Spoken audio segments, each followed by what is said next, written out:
وأشهد أن لا إله إلا الله وحده لا شريك له وأشهد أن محمدا عبده ورسوله فأعوذ بالله من الشيطان الرجيم بسم الله الرحمن الرحيم يا أيها الذين آمنوا اتقوا الله حق تقاته ولا تموتن إلا وأنتم مسلمون يا أيها الناس اتقوا ربكم الذي خلقكم من نفس واحدة وخلق منها زوجها وبث منهما رجالا كثيرا ونساء واتقوا الله الذي تساءلون به والأرحام إن الله كان عليكم رقيبا يا أيها الذين آمنوا اتقوا الله وقولوا قولا سديدا يصلح لكم أعمالكم ويغفر لكم ذنوبكم ومن يطع الله ورسوله فقد فاز فوزا عظيما أما بعد فإن خير الحديث كتاب الله وخير الهدي هدي محمد صلى الله عليه وسلم وشر الأمور محدثاتها وكل محدثة بدعة وكل بدعة ضلالة وكل ضلالة في النار. قال الله تبارك وتعالى في القرآن الكريم الله لا إله إلا هو الحي القيوم لا تأخذه سنة ولا نوم له ما في السماوات وما في الأرض من ذا الذي يشفع عنده إلا بإذنه يعلم ما بين أيديهم وما خلفهم ولا يحيطون بشيء من علمه إلا بما شاء وسع كرسيه السماوات والأرض ولا يئوده حفظهما وهو العلي العظيم. تمام قسم کی تعریفات حمد و ثنا کبریائی بزرگی اس وحدہ لا شریک کے لیے لائق و زیبا ہے جس نے ہمیں اس دنیا میں پیدا کیا اور ہمیں اسلام جیسی نعمت سے نوازا اور بے شبہ درود و سلام ہو تمام انبیاء کرام پر خصوصاً ہمارے آخری نبی جناب محمد رسول اللہ صلی اللہ علیہ وسلم پر جنہیں اللہ سبحانہ و تعالیٰ نے ہمارے لیے ہدایت کا ذریعہ بنا کر بھیجا. حاضرین گرامی، میں نے خطبہ سننا کے بعد قرآن مجید کی ایک آیت تلاوت فرمائی اور اس تلاوت اس قرآن مجید کی اس آیت کو غالباً آپ تمام ہی لوگ جانتے ہیں، سب کو یاد بھی ہوگی. آج انشاءاللہ اس خطبے میں اس آیت کے بارے میں اس کے فضائل کیا ہیں، اس کی اہمیت کیا ہے اور ہم اس آیت کو کب کب پڑھا کریں، اللہ کے رسول صلی اللہ علیہ وسلم نے اس کی کیا اہمیت بتائی ہے، اس کے معنی اور بیان کو مختصر میں انشاءاللہ سمجھنے کی کوشش کریں گے. اللہ سبحانہ و تعالیٰ مجھے حق بات کو صحیح انداز میں کہنے کی توفیق دے اور ہم سب کو عمل کرنے کی توفیق دے.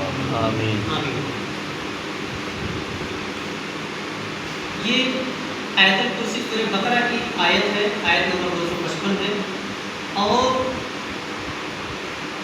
اسے اللہ کے رسول صلی اللہ علیہ وسلم نے سب سے عظیم آیت کہا، قرآن مجید کی سب سے عظیم آیت کہا. اللہ کے رسول صلی اللہ علیہ وسلم ایک مرتبہ ابی بن کعب رضی اللہ تعالیٰ عنہ سے پوچھ رہے ہیں کہ اے ابو منذر، ابی بن کعب رضی اللہ تعالیٰ عنہ کی کنیت تھی ابو منذر، اے ابو منذر یہ بتاؤ کہ قرآن مجید کی سب سے عظیم آیت کون سی ہے؟ ابی بن کعب رضی اللہ تعالیٰ عنہ کہتے ہیں کہ اللہ کے رسول بہتر جانتے ہیں.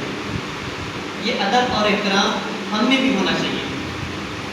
اللہ کے رسول صلی اللہ علیہ وسلم بڑے تھے، نبی تھے اور ان کا احترام یہ تھا کہ ہم ان کی بات کا فوراً سے اپنا علم نہ ان کے سامنے کھڑے.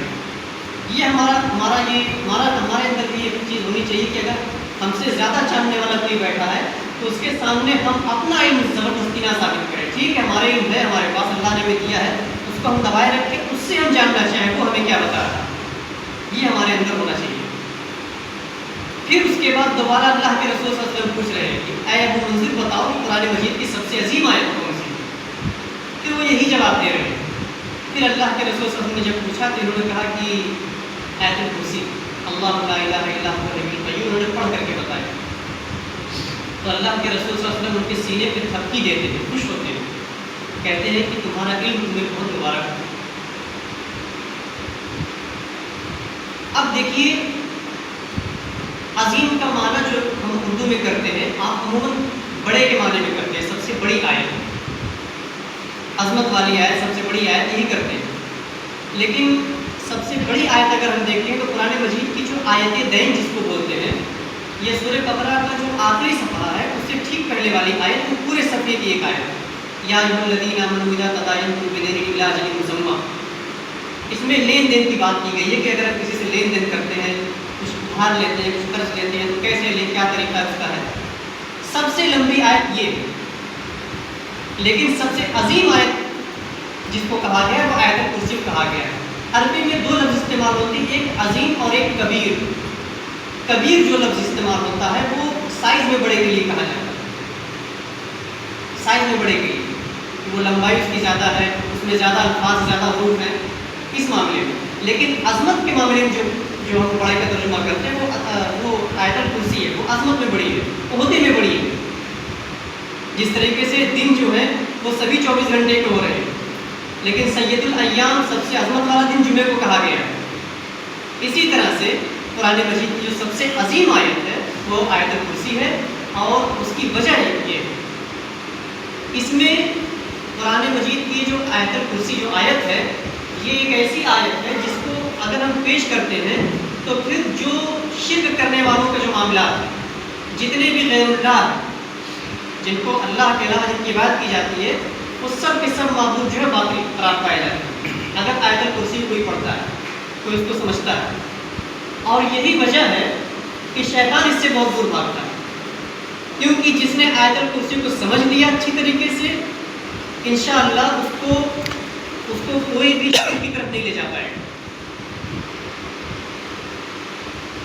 اس کے علاوہ اس کی ایک فضیلت یہ بھی ہے کہ اللہ کے رسول صلی اللہ علیہ وسلم نے کہا ہے کہ جو کوئی بھی ہر فرض نماز کے بعد آیت الکرسی کو پڑھتا ہے تو اس کے اور جنت میں، اس کے اور جنت کے بیچ صرف اور صرف موت کا پردہ ہے.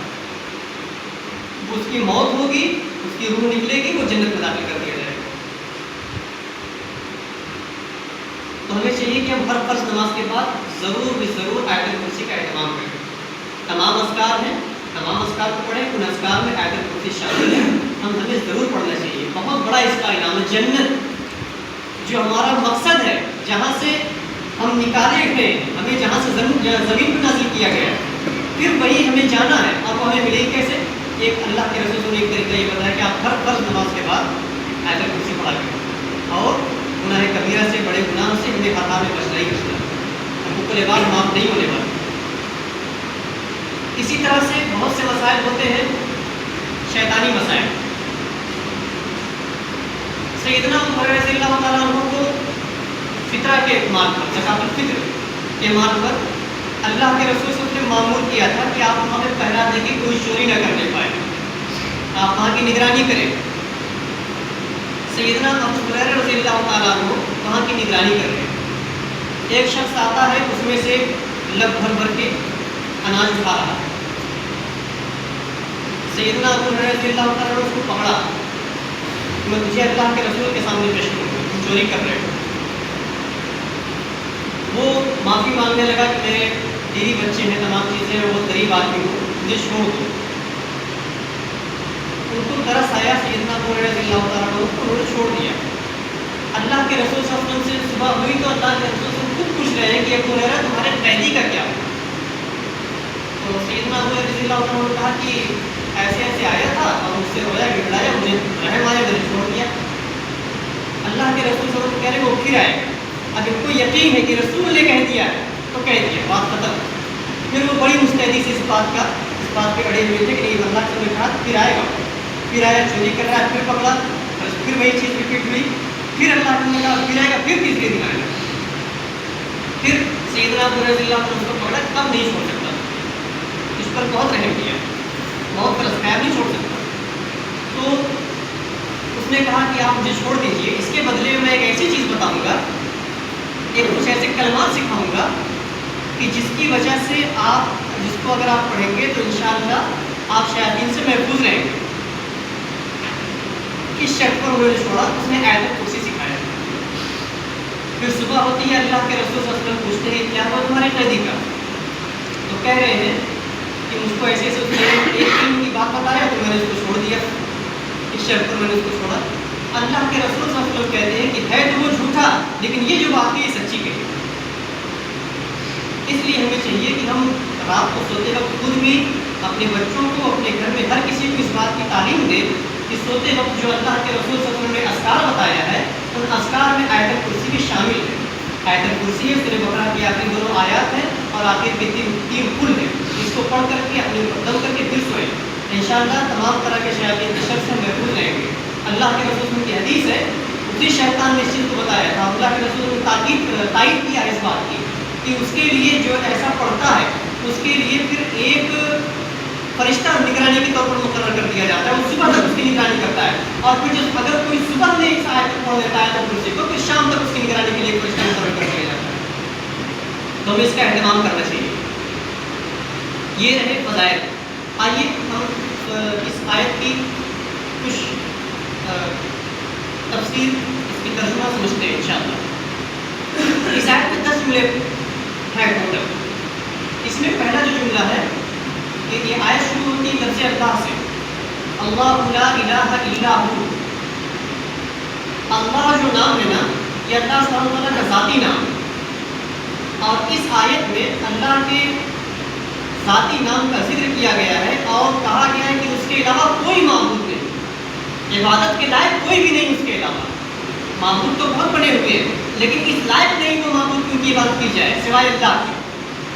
معبود تو لوگوں نے بہت سے معبود بنا لیے. اس کی وجہ پھر آگے اللہ سبحانہ وتعالیٰ پیش کرتے ہیں کہ کیوں نہیں معبود کوئی، اس کے علاوہ برحق معبود کیوں نہیں کوئی ہو سکتا. کیونکہ الحی القیوم وہ زندہ ہے اور سب کو قائم رکھے ہوئے. اب انسان یہ سوچ سکتا ہے نا کہ زندہ تو میں بھی ہوں، قائم تو میں بھی ہوں، کھڑا ہوں، لیکن یہ جو الحی القیوم جو اللہ کی صفت بیان کی گئی یہ ہماری زندگی نہیں، ہماری زندگی جو عطا کی گئی زندگی ہے، کسی نے ہم کو زندگی دیا ہے، اسی رب نے ہمیں زندگی دیا ہے جو حی القیوم خود ہے.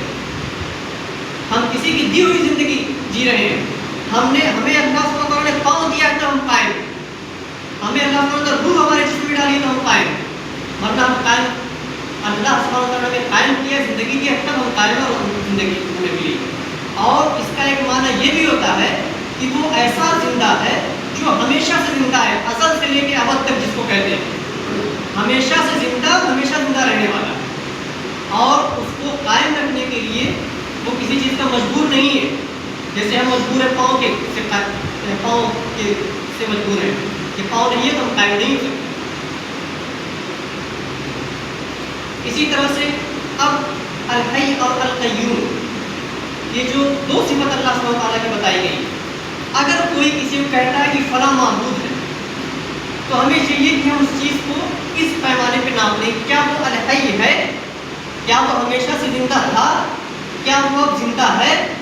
اگر وہ ہمیشہ زندہ نہیں تھا، وہ دنیا میں پیدا کیا گیا ہے، پھر وہ معبود نہیں ہو سکتا. اگر وہ مر گیا، اس کو نہلایا گیا، کفنایا گیا، اس کے بعد قبر میں ڈال دیا گیا، وہ معبود نہیں ہو سکتا. اسی طریقے سے اس کے آگے کا جملہ کیا ہے؟ لا تأخذہ سنۃ ولا نوم.